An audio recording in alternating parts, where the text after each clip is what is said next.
To be sure, I fully supported and recognized the efforts of my sales staff. Been there, done that. Plenty of pairs of shoes were worn out obtaining an understanding of the challenges they regularly face. Having said that, I also recognize that salespeople are motivated by one of two things: hope for gain and fear of loss. Call it optimism and pessimism if you like.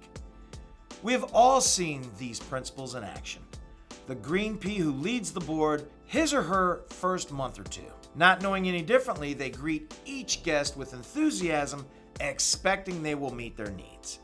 Inadvertently, however, they almost always end up getting smart, be it the result of peer influence, disappointment, or whatever.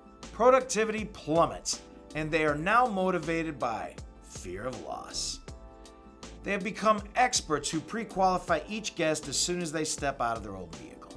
Us experts in the business office are not immune to these same influencers. We pre-qualify our deals each time we ask our salespeople, "What have you got?" when they bring us a deal.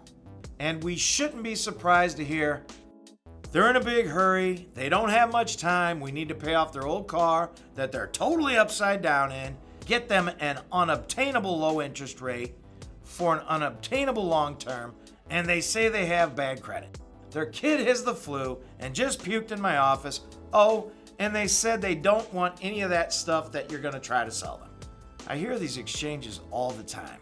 How's your attitude now, Mr. Business Manager? Suppression is defined as the act of keeping something from happening. Have you ever heard, "You're never going to make this deal"? You get the point. Like Elvis, your optimistic expectations for this deal have just left the building. Perhaps instead we could skip the drama and maintain our hope for gain by conducting our own customer interview and completing a guest profile. This is covered here in detail. And when we do encounter Mr. I'm in a hurry, who says, "You can save your breath, I'm not buying any of that stuff," once again, it's decision time. His show or yours. We can shut down and say, "Sign here, you forfeit all options." Or we can teach him that, "Mr. Creosote, I appreciate you giving me the opportunity to save both of us some time.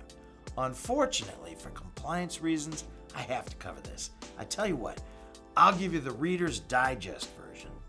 We will then proceed with a slightly abbreviated review of our menu. Our guests will take advantage of a benefit we are offering approximately 25% of the time, proceeding in this fashion.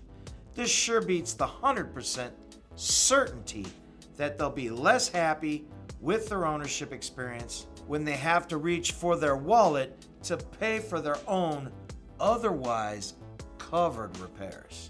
Think about it. Good luck and good selling.